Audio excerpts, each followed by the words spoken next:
ನಿನ್ನೆ ನಡೆದಂಥ ಜಮ್ಮು ಕಾಶ್ಮೀರ್ನಲ್ಲಿ ಪಹಲ್ಗಾಮ್ನಲ್ಲಿ ನಡೆದಂಥ 28 ಜನರನ್ನು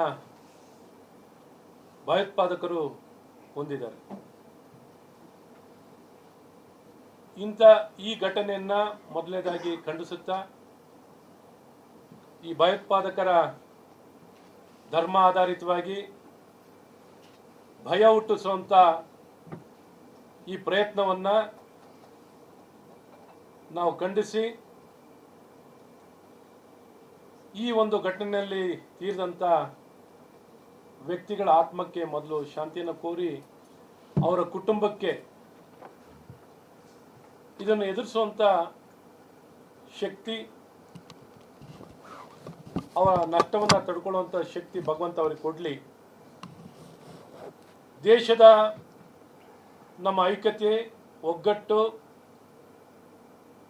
ಮುರಿಲಿಕ್ಕೆ ಸದಾಕಾಲ ಪ್ರಯತ್ನವನ್ನು ಉಗ್ರಗಾಮಿಗಳು ಭಯೋತ್ಪಾದಕರು ಸತತವಾಗಿ ಪ್ರಯತ್ನವನ್ನು ಮಾಡ್ತಾನೇ ಇದ್ದಾರೆ.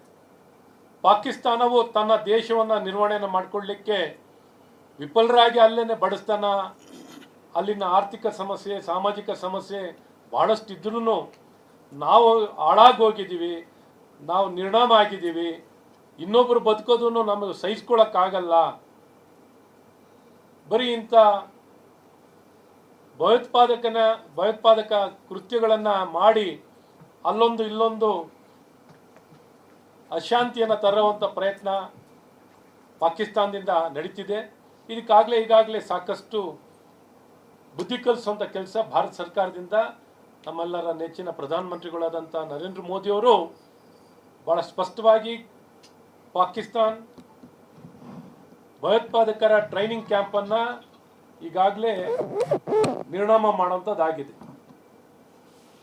ಪ್ರಾಬ್ಲಿ ಇನ್ನು ಮುಂದಿನ ದಿನದಲ್ಲೂ ಇಂಥ ಭಯೋತ್ಪಾದಕರನ್ನು ಬುಡ ಸಮೇತ ಕಿತ್ತಾಕುವಂಥ ಕೆಲಸಗಳು ಖಂಡಿತ ಆಗೇ ಆಗುತ್ತೆ. ಇವತ್ತು ಅವ್ರಿಗೆ ಏನೋ ಸುಧಾರಿಸ್ಕೋತಾರೇನೋ ಅಂತ ಅವಕಾಶ ಆಗಿತ್ತು. ಇವರೇನು ಯಾವತ್ತೂ ಸುಧಾರಿಸ್ಕೊಳ್ಳೋಂಗೆ ಕಾಣಲ್ಲ. ಇವರಿಗೆ ಸರಿಯಾದ ಪಾಠ ಕಲಿಸುವಂಥದ್ದು ಖಂಡಿತ ಆಗುತ್ತೆ. ಆದರೆ ಈ ಸಂದರ್ಭದಲ್ಲಿ ದೇಶ ಒಗ್ಗಟ್ಟಾಗಿ ನಾವೆಲ್ಲ ಭಾರತೀಯರು ಒಗ್ಗಟ್ಟಿನಿಂದ ಇದನ್ನು ಎದುರಿಸ್ತೀವಿ. ಸಹಿಷ್ಣುತೆಯನ್ನು ಕಾಪಾಡುವಂಥದ್ದಾಗುತ್ತೆ. ಸೌಹಾರ್ದತೆ, ಶಾಂತಿಯನ್ನು ಕಾಪಾಡಿ ಇಡೀ ದೇಶ ಒಂದಾಗಿ, ಪಕ್ಷಾತೀತವಾಗಿ, ಧರ್ಮಾತೀತವಾಗಿ ನಾವೆಲ್ಲರೂ ಭಾರತೀಯರು ಭಾರತದ ಮೇಲೆ ಇಂಥ ಯಾವುದೇ ಅಕ್ರಮ, ಇಂಥ ಯಾವುದೇ ಭಯೋತ್ಪಾದಕ ಚಟುವಟಿಕೆ ನಡೆದರೆ ನಾವು ಸಹಿಸ್ಕೊಳ್ಳಲ್ಲ.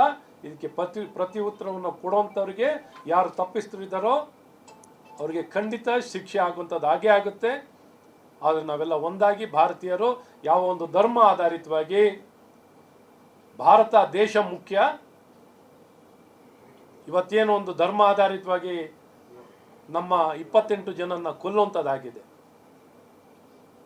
ಇಂಥ ಧರ್ಮ ಆಧಾರಿತವಾಗಿ ಕೊಲ್ಲುವಂಥ ವ್ಯಕ್ತಿಗಳಿಗೆ ಯಾವ ಒಂದು ಮಾನವೀಯತೆ ಇಲ್ಲದೆ ಕೊಂದಿದ್ದಾರೆ, ಅವರಿಗೆ ತಕ್ಕ ಪಾಠ ಕಲಿಸುವಂಥದ್ದಾಗುತ್ತೆ. ಇಡೀ ದೇಶ ಒಂದಾಗಿ ಇದಕ್ಕೆ ಪ್ರತಿ ಉತ್ತರ ಕೊಡುವಂಥದ್ದು ಖಂಡಿತ ಆಗೇ ಆಗುತ್ತೆ.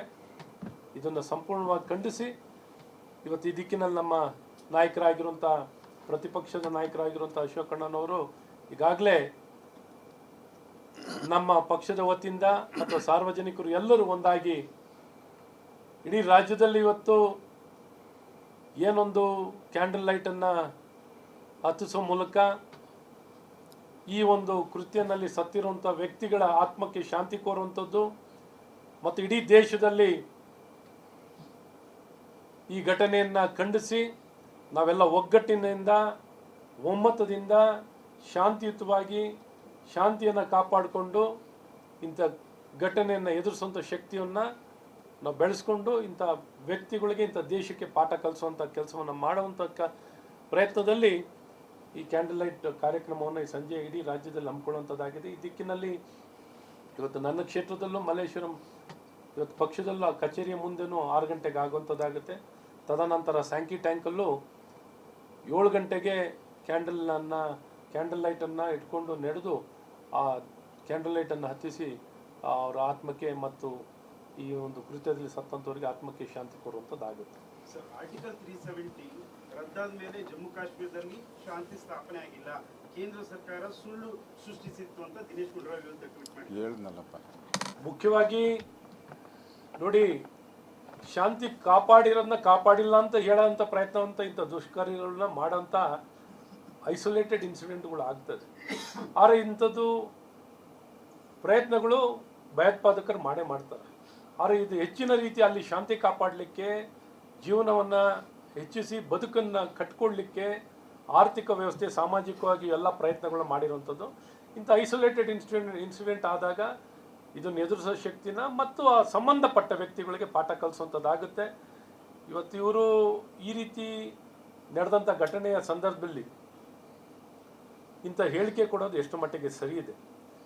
ಕರ್ನಾಟಕದಲ್ಲೇ ನೀವು ನೋಡಿದ್ದೀರಾ ಯಾವ ರೀತಿ ಆತ್ಮಹತ್ಯೆ ಸರ್ಕಾರದ ಅಧಿಕಾರಿಗಳು ಮಾಡ್ಕೊತಿರೋದು, ಇಲ್ಲಿ ಯಾವ್ಯಾವ ರೀತಿ ಘಟನೆಗಳು, ಬಾಂಬ್ ಬ್ಲಾಸ್ಟ್ಗಳು, ಇನ್ನೊಂದು ಮತ್ತೊಂದು ಕರ್ನಾಟಕದಲ್ಲಿ ಚಟುವಟಿಕೆಗಳು ನಡೆದಿರೋವಂಥದ್ದಿದೆ. ಇವನ್ನೆಲ್ಲವೂ ನಡೆದಾಗ ಮೊದಲೇ ರಿಯಾಕ್ಷನ್ ಏನಿತ್ತು ಅವ್ರಿಗೆ? ಭಯೋತ್ಪಾದಕರು ಮಾಡಿದರೂ ಸಹ ಅಲ್ಲ ಅಂತ ಹೇಳ್ತಿದ್ರು. ಇವರೇ ಮೊದಲೇ ಸರ್ಕಾರನೇ ಡಿಕ್ಲೇರ್ ಮಾಡೋದು. ಒಬ್ಬ ಸಾರ್ವಜನಿಕದಲ್ಲಿ ಏನು ಗೊತ್ತಿಲ್ಲದವ್ರು ಮಾತಾಡೋ ರೀತಿಯಲ್ಲಿ ಇವ್ರು ಮಾತಾಡ್ತಿದ್ರು. ಇವತ್ತೆಲ್ಲ ಇಂಥ ಘಟನೆ ನಡೆದಾಗಲೂ ಸರ್ಕಾರ ಒಂದು ಸರ್ಕಾರವಾಗಿ ಜವಾಬ್ದಾರಿಯುತವಾಗಿ ನಡ್ಕೊಂಡಿರೋಂಥದ್ದು ಯಾವತ್ತೂ ನಾವು ನೋಡಿಲ್ಲ. ಆದರೂ ಈ ಸಂದರ್ಭದಲ್ಲಿ ನಾವು ಬೇರೆ ಏನು ಮಾತಾಡಲಿಕ್ಕೆ ಇಷ್ಟಪಡಲ್ಲ. ಇವತ್ತು ಇಡೀ ದೇಶ ದುಃಖದಲ್ಲಿದೆ, ಇಡೀ ದೇಶ ದುಃಖದಲ್ಲಿದೆ. ಇವತ್ತು ನಾವು 28 ಜನನ ಕಳ್ಕೊಂಡಿರೋಂಥ ದುಃಖದಲ್ಲಿ ಇರುವಂಥದ್ದಿದೆ. ಆ ಸಾಂತ್ವನ ಇಡೀ ದೇಶ ಈ ಮೌನವನ್ನು ಆಚರಿಸುವಂಥದ್ದಿದೆ. ಇಂಥ ಘಟನೆಯನ್ನು ಖಂಡಿಸಲಿಕ್ಕೆ ಇಡೀ ದೇಶ ಒಗ್ಗಟ್ಟಾಗಿ ನಿಂತಿದೆ. ನಿನ್ನೆ ನಡೆದಂಥ ಜಮ್ಮು ಕಾಶ್ಮೀರ್ನಲ್ಲಿ ಪಹಲ್ಗಾಮ್ನಲ್ಲಿ ನಡೆದಂಥ 28 ಜನರನ್ನು ಭಯೋತ್ಪಾದಕರು ಹೊಂದಿದ್ದಾರೆ. ಈ ಘಟನೆಯನ್ನು ಮೊದಲನೇದಾಗಿ ಖಂಡಿಸುತ್ತಾ,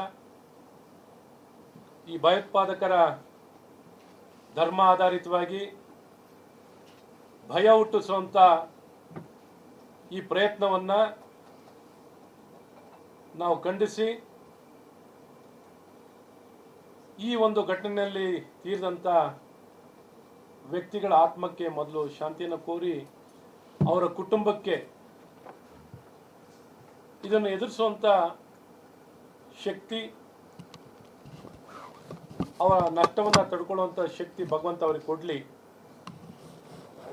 ದೇಶದ ನಮ್ಮ ಐಕ್ಯತೆ, ಒಗ್ಗಟ್ಟು ಮುರಿಲಿಕ್ಕೆ ಸದಾಕಾಲ ಪ್ರಯತ್ನವನ್ನು ಉಗ್ರಗಾಮಿಗಳು, ಭಯೋತ್ಪಾದಕರು ಸತತವಾಗಿ ಪ್ರಯತ್ನವನ್ನು ಮಾಡ್ತಾನೇ ಇದ್ದಾರೆ. ಪಾಕಿಸ್ತಾನವು ತನ್ನ ದೇಶವನ್ನು ನಿರ್ವಹಣೆಯನ್ನು ಮಾಡಿಕೊಳ್ಳಲಿಕ್ಕೆ ವಿಫಲರಾಗಿ ಅಲ್ಲೇನೆ ಬಡಸ್ತಾನ, ಅಲ್ಲಿನ ಆರ್ಥಿಕ ಸಮಸ್ಯೆ, ಸಾಮಾಜಿಕ ಸಮಸ್ಯೆ ಭಾಳಷ್ಟಿದ್ರೂ ನಾವು ಹಾಳಾಗೋಗಿದ್ದೀವಿ, ನಾವು ನಿರ್ನಾಮ ಆಗಿದ್ದೀವಿ, ಇನ್ನೊಬ್ಬರು ಬದುಕೋದನ್ನು ನಮಗೆ ಸಹಿಸ್ಕೊಳ್ಳೋಕ್ಕಾಗಲ್ಲ. ಬರೀ ಇಂಥ ಭಯೋತ್ಪಾದಕ ಕೃತ್ಯಗಳನ್ನು ಮಾಡಿ ಅಲ್ಲೊಂದು ಇಲ್ಲೊಂದು ಅಶಾಂತಿಯನ್ನು ತರುವಂಥ ಪ್ರಯತ್ನ ಪಾಕಿಸ್ತಾನದಿಂದ ನಡೀತಿದೆ. ಈಗಾಗಲೇ ಸಾಕಷ್ಟು ಬುದ್ಧಿ ಕಲಿಸುವಂಥ ಕೆಲಸ ಭಾರತ ಸರ್ಕಾರದಿಂದ ನಮ್ಮೆಲ್ಲರ ನೆಚ್ಚಿನ ಪ್ರಧಾನಮಂತ್ರಿಗಳಾದಂಥ ನರೇಂದ್ರ ಮೋದಿಯವರು ಭಾಳ ಸ್ಪಷ್ಟವಾಗಿ ಪಾಕಿಸ್ತಾನ್ ಭಯೋತ್ಪಾದಕರ ಟ್ರೈನಿಂಗ್ ಕ್ಯಾಂಪನ್ನು ಈಗಾಗಲೇ ನಿರ್ನಾಮ ಮಾಡುವಂಥದ್ದಾಗಿದೆ.